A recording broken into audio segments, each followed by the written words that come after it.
Hi guys, welcome back to our channel. So இன்றைக்கி என்ன வீடியோனா cooking video. So first time நம்மளோட சேனல்லாம் வந்து குக்கிங் வீடியோ போட போகிறோம். ஸோ குக்கிங் வந்து ஆக்சுவலாக ஆல்ரெடி போட்டிருக்கேன், ஒன் டைம் நான் போட்டிருக்கேன். நல்லாவே சப்போர்ட் கொடுத்துருந்தீங்க. அதுக்கப்புறம் நான் குக்கிங் வீடியோ பெருசாக நான் போட்டது கிடையாது. இன்றைக்கி யார் சமைக்க போகிறாங்கன்னா என்னோட ஹஸ்பண்ட் சமைக்கிறாங்க.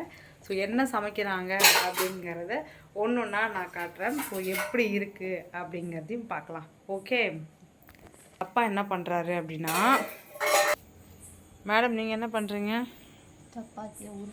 சப்பாத்தியை மேடம் உருட்டுறாங்க. அப்பா வந்து சப்பாத்தி மாவை பரட்டி வச்சிட்டாரு.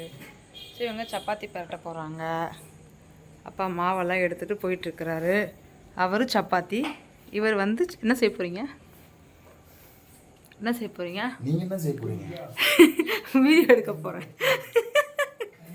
என்ன செய்ய போகிறீங்க சொல்லுங்கள். என்ன சமைக்க போறீங்க சொல்லுங்க. சென்னா மசாலா. இங்க பாருங்க, சுண்டல் வேக வச்சிருக்காரு. இப்போ ஆனியன் கட் பண்ணிட்டு இருக்கிறாங்க. ஸோ நிறைய பேர் வந்து நம்மளோட கிச்சன் வந்து சரியாக பார்த்ததில்ல. பட் சில பேர் பார்த்துருக்கீங்க, சில பேர் பார்த்ததில்ல. ஆக்சுவலாக இதுதான் என்னோட கிச்சன். ஸோ எப்போவுமே வந்து கிச்சன் வந்து பார்த்தீங்கன்னா நீட்டாக தான் இருக்கும். மைக் போடலை, அதனால கத்துவாங்க, அட்ஜஸ்ட் பண்ணிக்கோங்க. ஓகே, இதுதான் நம்மளோட கிச்சன். இப்படி தாங்க இருக்கும். இங்கே எல்லாமே நம்ம சமைக்கிறதுக்கு தேவையானது. இதெல்லாம் பார்த்தீங்களா, இது வரைக்கும் நான் வந்து இந்த மாதிரிலாம் எழுதி வச்சது கிடையாது. இதெல்லாம் பாப்பா எழுதி வச்சது, என் ஹஸ்பண்ட் எழுதி வச்சுருக்காரு. இது ஏன் அப்படின்னா, ஆக்சுவலாக நான் வீட்டில் இருக்கும்போது பார்த்தீங்கன்னா நான் சமைச்சிருவேன். ஓகேவா, நான் ஷூட் போகிறேன் அப்படின்னா அவர் சமைக்கணும்ல, அதனால் எதில் போட்டு வச்சுருக்கோன்னு தெரியணும். அதுக்காக எல்லாத்துலேயும் பேர் போட்டு வச்சுருக்காங்க. ஸோ கடலைப்பருப்பு, பொட்டுக்கடலை, உடச்சக்கடலை, வேர்க்கடலை, எல்லாமே மஞ்சள் எல்லாமே. ஸோ இதெல்லாம் வந்து அவரோட அவர் இந்த மாதிரி ஐடியா பண்ணி எழுதி வச்சுருக்காரு. இது தாங்க. ஸோ நிறைய பாத்திரம்லாம் கச்ச நான் வச்சுருக்க மாட்டேங்க. தேவைப்படுறது மட்டும்தான் வச்சுருப்பேன். மற்றது எல்லாமே நான் வச்சுருக்க மாட்டேன். ஏன்னா எல்லாமே கொண்டு போய் உள்ள அந்த ரேக் இருக்குல்ல, ரேக்கில் போட்டு வச்சுட்டேன். இப்போதைக்கு யூஸ் பண்ணுறதுக்கு மட்டும் என்ன பொருள் யூஸ் பண்ணணுமோ அதை மட்டும்தான், தேவைக்கானது மட்டும்தான் வச்சுருப்பேன். எல்லாத்தையும் மேலே போட்டு வச்சு பருப்பு வந்து வெந்துட்டுருக்கு. இது பாருங்கள், வெங்காயம் அரைகிறாரு. கேமரா போட்டு காட்டுவேன். ஆக்சுவலாக பார்த்தீங்கன்னா என் ஹஸ்பண்ட் இருக்கும் கிச்சனுக்குள்ளே கூட அங்கே இருக்கும் போது போனது இல்லைங்க. சமைக்கவே மாட்டார். அம்மா தான் சமைப்பாங்க, அக்கா தான் சமைப்பாங்க. இங்கே வந்ததுக்கப்புறம் தான் குக்கிங்லாம் வந்து ஒன்றா கற்றுக்குறாரு. எப்படின்னு பார்த்தீங்கன்னா, அக்கா அவங்க சூப்பராக சமைப்பாங்க. ஸோ அக்காங்கிட்ட கேட்டு ஒரு டிஷ்ஷாக சமைப்பார். இது எப்படி சமைக்கணும், அதை எப்படி செய்யணும் அப்படின்னு அக்காவுக்கு கால் பண்ணுவார். அக்காங்க சொல்லி கொடுப்பாங்க, அதே மாதிரியே பண்ணுவார். மோஸ்ட்லி இவங்க அக்காங்க செம்மையாக சமைக்கிறதுனால அவங்கக்கிட்ட கேட்டே சமைச்சிடுவார். ஆனால் இவருக்கு குக்கிங் பெருசாக தெரியாது. எப்படிலாம் பண்ணுறாருன்னு நம்ம பார்க்கலாம். நைஸ் ட்ரைனிங்கில் செஃப் எப்படிலாம் சொன்னா தான் ஜோறு போடுவான் இது. செஃப் அதாவது ஆனந்த கண்ணீர் தானேப்பா உனக்கு வருது? ஆனந்த கண்ணீர் தானே வருது? ஆமாம் தானே, அதான் தெரியுது. கையில் ஒரு ஃபோனை வச்சுங்க, நிறைய பேர் இதுதான் பண்ணிட்டு இருக்கீங்க.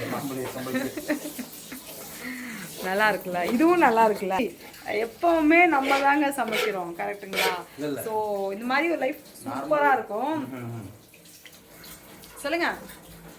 நார்மல் லைஃபுக்கும் யூடியூபராக இருக்கிறதுக்கும் என்ன வித்தியாசம் சொல்லு. என்ன வித்தியாசம்? நார்மலாக இருக்கிறவங்க நார்மலாக இருப்பாங்க, யூடியூபராக இருக்கவங்க நார்மலாக தான் இருப்பாங்க. அப்புறம் நார்மலாக இருக்காங்க, ஐயோ எனக்கு உடம்புலாம் வலிக்குதுப்பா, கை கால்லாம் வலிக்குதுப்பான்னு சொல்லி சமைக்க வச்சுருவாங்க. சரி, யூடியூபரு கையில் ஃபோன் எடுத்துகிட்டு வந்துட்டு இந்த மாதிரி வீடியோ எடுக்கிறேன்னு சொல்லிட்டு சமைக்க வச்சுருவாங்க. ஆக்சுவலாக வந்து இன்றைக்கி வீடியோ எடுக்கிற மைண்ட் செட்டே கிடையாது. அவர் இன்றைக்கி வந்து சென்னா மசாலா செய்ய போகிறேன்றதுனால சரி ஓகே ஒரு குக்கிங் வீடியோ போடலாம் அப்படின்னு சொல்லிட்டு எனக்கு பிளான் சடனாக தான் வந்தது. ஆக்சுவலாக நம்ம முன்னாடியே பிளான் பண்ணோமா? கிடையாது, சடன் பிளான் தான். சரி குக் பண்ணுறாருல, ஏன்னா கேப் விட்டா அவரை சமைக்க சொல்லிடுவேன். அதனால கரெக்டு. அதனால நீங்கள் அவர் சமைக்கிறாரு. இது ஆக்சுவலி சீரியஸாகவே நல்லாயிருக்குங்க, ட்ரை பண்ணி பாருங்கள். சரியா? எதை பார்த்தீங்களா அவள் பேசுகிறா பாருங்க, எதை புருஷன் சமைக்க விட்றதா அப்படின்னு கேட்குறா. சீரியஸாகவே ரொம்ப ஜாலியாக ஃபன்னாக இருக்கும். நீங்கள் வீட்டில் இருக்கிற ஹஸ்பண்ட்ஸ்லாம் வந்து கொஞ்சம் ஒய்ஃபுக்கு சப்போர்ட் பண்ணுங்கள். நல்லாயிருக்கும், ஜாலியாக இருக்கும். இந்த மாதிரி ஃபன்னாக போங்க. சமைக்கணும்னு மிரட்டாதீங்க. அதே மாதிரி ஒய்ஃப்லாம் மிரட்டினீங்கன்னா ஹஸ்பண்ட் யாரும் கேள்வி ஆமாம், அதாவது உங்கள் பேச்சை கேட்க மாட்டாங்க. நீங்கள் வந்து இதை பண்ணு அதை பண்ணுன்னு கேட்டிங்கன்னா எந்த ஹஸ்பண்டும் சொல்கிற பேச்சு கேட்க மிரட்டாதீங்க. சாஃப்டாக சொல்லுங்கள், அன்பாக சொல்லுங்கள். அப்புறம் எப்படி சொல்லுவாங்க, உடம்பு வலின்னு சொல்லி இது பண்ணுவீங்க. ஆனால் அதெல்லாம் சொல்லலைங்க, உடம்பு வலிலாம் நான் சொல்லலை. அவரே ஆக்சுவலி செய்வார். அப்படிதான் இன்னைக்கு நீ தானே செய்வேன். மற்ற டைம்ல நான் ஏதாவது சீன் கொடுப்பேன். மற்ற டைம்ல நான் சொல்லுவேன் ஐயோ கால் வலிக்குதுப்பா தலை வலிக்குதுப்பான்ட்டு. ஆனால் இன்னைக்கு நான் எதுவுமே சொல்லலைங்க. அவரே ஆக்சுவலி வந்து நான் சமைக்கிறேன் அப்படின்னு சொல்லிட்டேன். என்னென்ன பண்ணுறாருன்னு பார்க்கலாம் சரியா. இப்போ எங்கள் அம்மா வருவாங்க. எங்கள் அம்மா வச்சு எவ்வளோ ஃபன் பண்ணுறோன்னு பாருங்களேன். மா ஒரு ஆவடி கிளம்புறாராம்மா.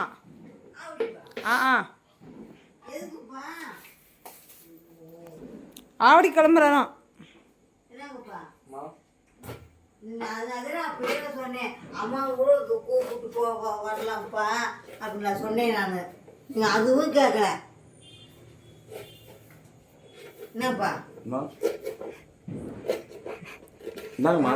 நான் அப்பயே நான் சொன்னேன்ல அம்மா கூட கூப்பிட்டு போகலாம் எத்தனை கூ சொன்னேன் நான். நீங்கள் அதுக்கும் வரல. நீங்களே என்னம்மா மண்டெல்லாம் ஒரு மாதிரி இருக்குது. அம்மாவை தலையில ஏன் பிச்சு போட்ட பொண்ணு மாதிரி பறக்குது, குருவி கூடு கட்டின மாதிரி. அம்மாவை கூட கூப்பிட்டு வரலாம்னு நான் எப்போ சொன்னீங்க? அன்னைக்கு இது வந்து தக்காளி வந்து நல்லா மிக்சியில் அடிச்சு கொடுக்க சொன்னாங்களா, அடிச்சு கொடுத்தாச்சு. இது பார்த்திங்கன்னா பட்டை லவங்கம் இதெல்லாம் வச்சுருக்காங்க. ஏலக்காய், பட்டை, லவங்கம், அப்புறம் பூ இதெல்லாமே வச்சுருக்காங்க. பச்சை மிளகா தேவையில்லை, வேணும்னா போட்டுக்கலாம். பெரிய நார்மல் வெங்காயத்தை சின்ன சின்னதாக கட் பண்ணியிருக்காங்க.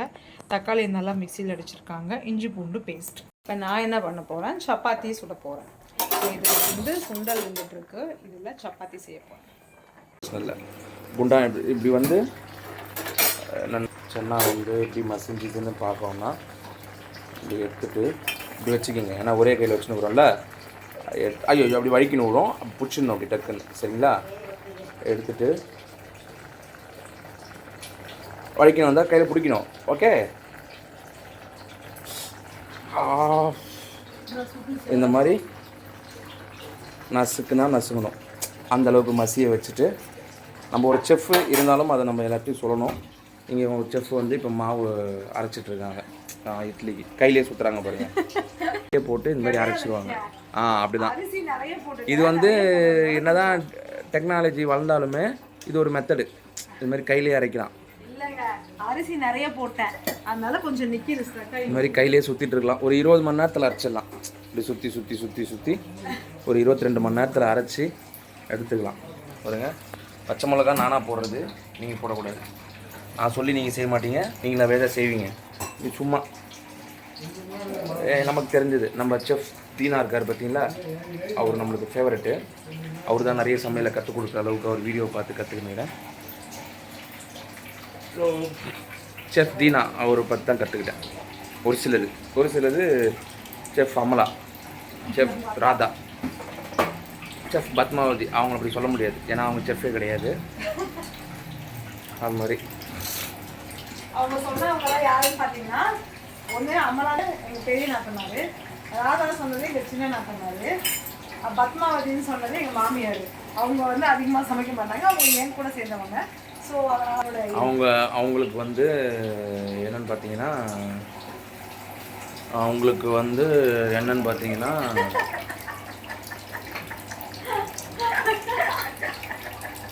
இவங்க எதுக்கு நிற்கிறாங்கன்னா, இப்போ செஞ்ச பாத்திரம் கழுவத்துக்கு வெயிட்டிங் லிஸ்ட்டில் நிற்கிறாங்க.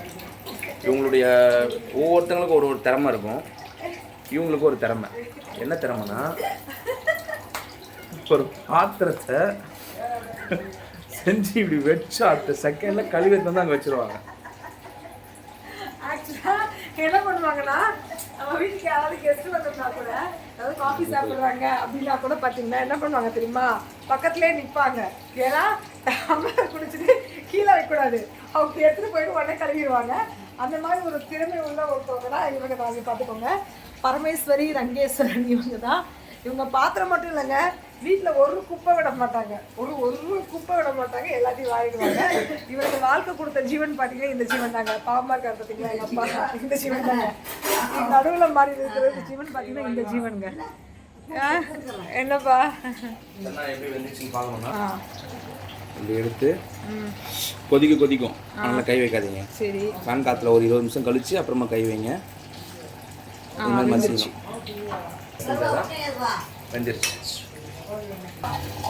இல்லை அரிசி போட்டாச்சு. அரிசி நிறைய போட்டால் கொஞ்சம் நேரம் ஓடாது இல்லைங்க, அதுதாங்க. ஸோ இப்போ தண்ணி ஊற்றியாச்சு, கிரைண்டர் ஓட ஆரம்பிச்சிருச்சு. ஸோ மாவு காலையில் டிஃபனுக்கு வேணும்ல, அதுக்காக மாவு ஆட்டி எல்லாம் ரெடி பண்ணி வைக்கலான்ட்டு வேலை செய்யறோம். யாருமே சுடாத சப்பாத்தி இப்போ இவங்க ஒருத்தவங்க சுற்றிருக்காங்க. திருப்ப மாட்டேன் பாருங்க. இதுக்குன்ற பேரில் சப்பாத்தியை கருக விட்டு பாருங்க. ஒரு சில டைம்லலாம் குண்டா அந்த மாதிரி கிராஸ் ஆகிடும். அப்போ என்ன பண்ணோம்னா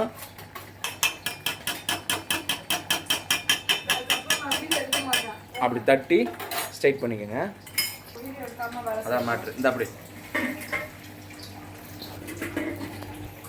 தாயோ உங்களுடைய சேவை இந்த தமிழ் இண்டஸ்ட்ரி இதுக்கு தமிழ்நாட்டுக்கு தேவை. என்னமா பண்ணுறீங்க? குடு பொருள் போட்டால் தான். கடாயை வச்சாச்சு. இதுக்கு அடுத்தது என்ன பண்ணுறாங்கன்னு பார்க்கலாம். எண்ணெய் எவ்வளோ வேணுமோ எண்ணெய் ஊற்றிக்கோங்க. தேவையான அளவு எண்ணெய் 3 ஸ்பூன் ஊற்றிட்டு எண்ணெயை க்ளோஸ் பண்ணி வச்சுருங்க.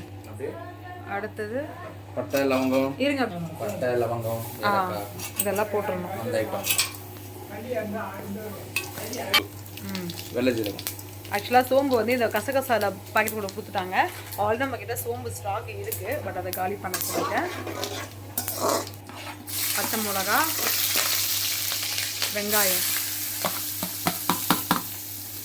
வெங்காயம் போட்டாச்சு. நல்ல வெங்காயத்தை நல்லா வதக்கணும்.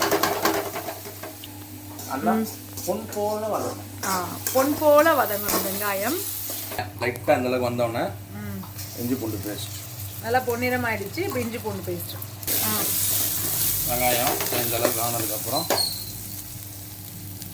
தக்காளி, அரைச்சி வச்ச தக்காளியை அது கூட மிக்ஸ் பண்ணிக்கணும்.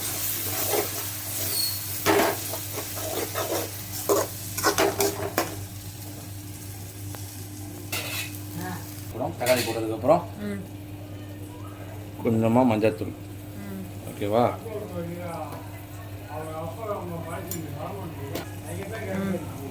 இது என்னது? தனி மிளகாத்தூள். ஓகேவா?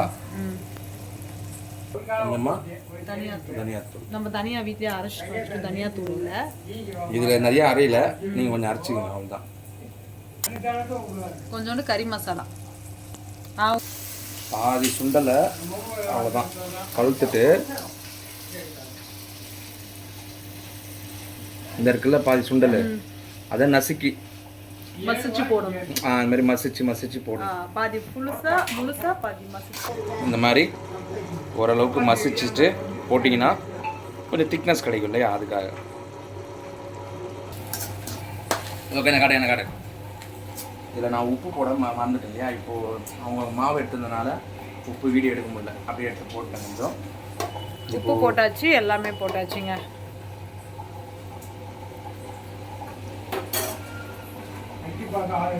ஓகே, ஒரு 90% போனதுக்கப்புறம் தான் சனா மசாலா ஆட் பண்ணணும். ஏன்னா சனா மசாலா ஆல்ரெடி அது வறுத்து அது மாதிரிலாம் பண்ணி பேக்கோடு வரனால ஸ்டார்டிங்கில் போட்டால் அந்த ஸ்மெல்லு வந்து அரோமா போயிடும். ஸோ லாஸ்ட்டு கிளைமேக்ஸில் போட்டு ஒரு 2 நிமிஷம் இது பண்ணி விட்டால் லாஸ்ட்டில் சாப்பிடும்போது அப்படியே அரோமா கரெக்டாக இருக்கும். லாஸ்ட்டாக அச்சு சன்னா மசாலா அது ஓரளவுக்கு பொரிச்சோன்னா ஜஸ்ட் ஒரு 10 நிமிஷம் சன்னா மசாலா நல்லா கொதிச்சிருச்சு. சன்னா மசாலா போட போகிறாங்க. இந்த பொறப்புக்கு நல்லா ருசிச்சு வாழன்னு கிடக்குடா. இல்லை, நிறைய பேர் வேற மாதிரி செய்வாங்க இல்லையா. ஆமாம், சில பேர் வந்து வெங்காயம் முந்திரி இதெல்லாம் அரைச்சி ஊற்றி செய்வாங்க. சில பேர் இதில் லாஸ்ட்டில் என்ன தெரியுமா பண்ணோம், ஒரு பட்டர் போட்டு அப்படியே கொத்தமல்லி போட்டு கலரி எடுத்தோன்னு வச்சுக்கேன், தரமாக இருக்கும். ஆனால் பச்சை மிளகா போட மாட்டாங்க. ஒரு சில பேர் வெங்காயம் அரைச்சி ஊற்றி இப்போ எப்படி இருக்கு பார்த்தேன்னா நைஸ். கொத்தமல்லியை தூவி இறக்கிட்டோன்னு வச்சிங்கன்னா என்ன பாட்டு என்ன காட்டு அது என்ன லட்சணத்தில் வந்துருக்குறது எனக்கும் தெரியாது, பார்க்குற உங்களுக்கு தெரியும். சத்தியமாக ஃபஸ்ட் டைம் பண்ணுறேன், பெரிய எக்ஸ்பீரியன்ஸாக தான் நினச்சிக்கிறது. முதல் தடவை அட்டம்ப்ட் தப்பாக இருந்தாலுமே அதை காட்ட மாட்டோம், செம்மையாக இருக்குன்னு தான் சொல்லுவோம் சரியா. ஆனால் உங்கள் ஃபோட்டோ உங்களுக்கு கண்டுபிடிச்சிட்டு இருப்பீங்க என்னென்ன ஃபால்ட்டுன்றது அப்படின்றத கமெண்ட்டில் சொல்லுங்கள், நாளைக்கு மாற்றிக்கிறேன். ஒரு அழகாக வந்துச்சு பாருங்கள். இது எனக்கு ரொம்ப ரொம்ப பிடிக்கும். அதனால் கொத்தமல்லியை அப்படியே பரபரன்னு மலைச்சாரல் மாதிரி தூவி. மலைச்சாரெல்லாம் இது ஃபுல்லாக கொத்தமல்லி தான் இருக்குது. எனக்கு ரொம்ப பிடிக்கும் கொத்தமல்லி. நல்லது உடம்புக்கு.